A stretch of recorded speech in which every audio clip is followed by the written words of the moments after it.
Subhanallah, Alhamdulillah, Allahu Akbar. Di antara tempat-tempat yang makbul doanya iaitu di rumah Allah. Di antara majlis yang makbul doanya iaitu majlis ilmu, iaitu taman syurga Allah Subhanahu Wa Taala.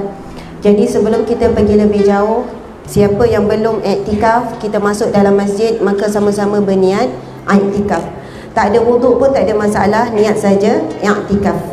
Macam mana niat iktikaf tadi? Masuk masjid baca doa tak? Alhamdulillah. Yang tak angguk tu kan diam-diam sudah kan. Subhanallah. Tak apa, kita dah masuk pun doa saja. Doa masuk masjid macam mana? Allahumma ftah li abwaaba rahmatik. Ya Allah, bukakanlah bagiku pintu rahmat. Masya Allah. Mudah-mudahan sepanjang kita berada di sini, Allah sedang membuka pintu rahmatnya kepada kita. Allah memberikan segala keperluan yang kita perlukan. Bukan yang kita nak, tapi apa yang kita perlu Allah beri. Allah tahu apa yang kita perlu, yang kita tahu apa yang kita nak. Tetapi yang lebih perlu itulah yang lebih kita perlukan. Habis. Subhanallah. Saya macam berdebar juga, sebab saya tak sangka kehadiran yang begini ramai, begini padat. Subhanallah. Syukur kepada Allah Subhanahu Wa Taala sebab Allah temukan kita di dunia di tempat yang paling baik, iaitu di taman syurganya. Hadis Nabi sallallahu alaihi wasallam, "Iza marartum bi riyadil jannah farta'u." Apabila kamu melihat taman syurga, singgah. Nabi kata, Nabi suruh singgah. Farta'u. Kemudian sahabat bertanya, "Fama riyadil jannah?" Di manakah itu taman syurga ya Rasulullah? Lalu Rasulullah menjawab, "Hilaquz zikri." Iaitu halaqah pertemuan ataupun majlis zikir. Majlis yang dibina, majlis yang dianjurkan, majlis yang mana adanya program ataupun pengisian zikir. Kita dah mula tadi selawat, kita dah mula doa, kemudian zikir seterusnya, majlis yang mengingatkan kita kepada Allah. Suka saya menyebutkan di antara ciri-ciri taman syurga Allah ataupun majlis ilmu yang naik kepada darjat kemuliaan sebagai taman syurga. Sebab kita tak boleh semenangnya menyebut asalkan majlis ilmu je taman syurga Allah. Sekiranya majlis ilmu itu banyaknya lara, maka ia tidak termasuk. Sekiranya majlis ilmu itu tidak menambahkan rasa cinta kepada akhirat.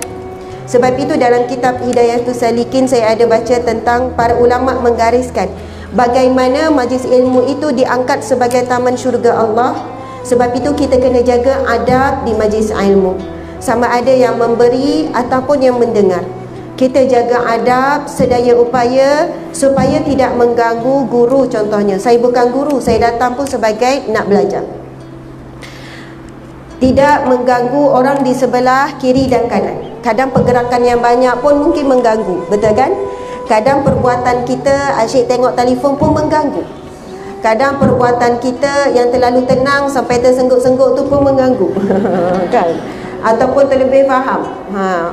Jadi sebab kadang-kadang kita ada anak yang kecil ataupun bawa cucu, mungkin ada kawasan yang boleh dengar dan tempat yang lebih selesa. Mungkin di luar sana saya kira lebih dengar, tapi Alhamdulillah semua dalam keadaan yang tenang. Dan adab yang paling utama adalah niat kita sendiri datang. Sebab itu adab kita dengan Allah Subhanahu Wa Taala. Allah tahu apa niat kita datang. Dan sempena kita dah datang ni, perbanyakkan niat yang baik. Maksudnya niat boleh perbanyakkan. Kita datang kerana Allah. Kita datang untuk dapat rahmat Allah. Kita datang untuk dapat pengampunan Allah. Kita datang untuk dapat apa lagi? Dapat silaturahim. Dapat selfie dengan ustazah. Contohlah kan, ada niat macam tu kan. Saya kena pergi juga, kena dapat selfie, kena dapat gambar. Kalau tak lena, dia akan dapat tapi sangat rugi. Akan dapat apa yang kita niat. Jadi insya-Allah kita perbanyakkan niat-niat yang baik, insya-Allah.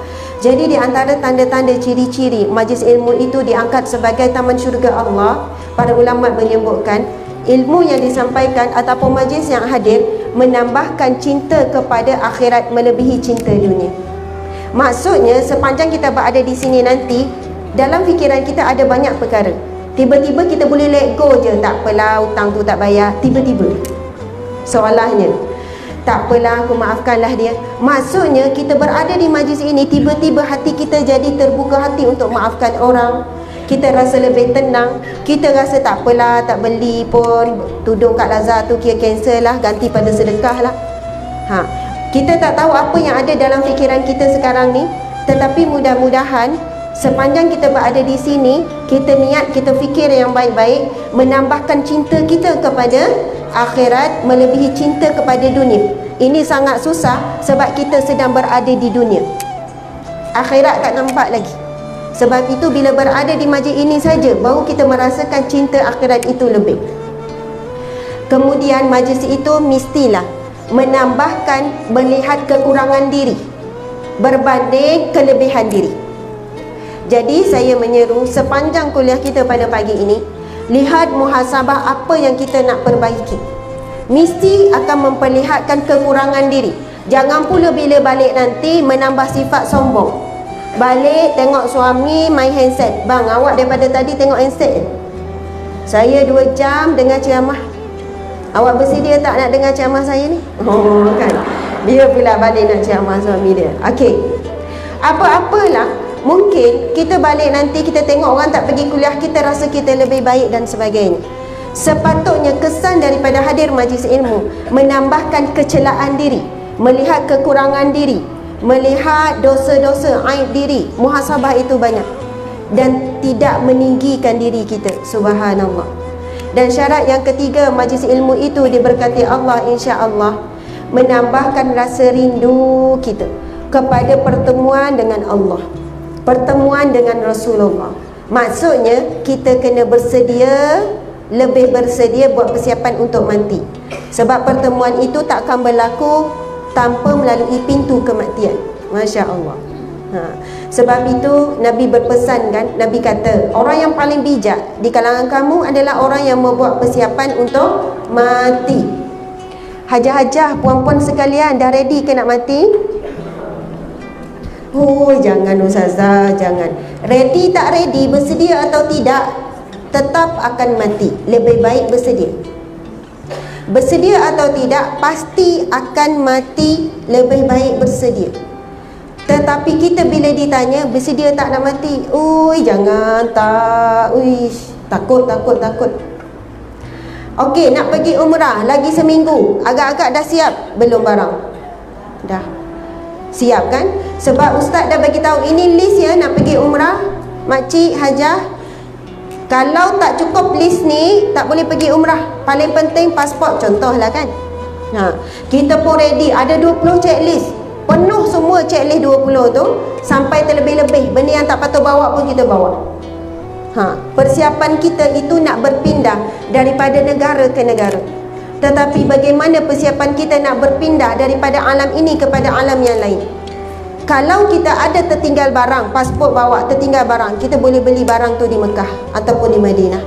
Tetapi kalau kita tertinggal sesuatu bekalan yang penting di dunia, kita tak boleh kembali walaupun satu saat. Na'udzubillahi min zalik. Mudah-mudahan yang kita kata tak bersedia tu, kita bersedia.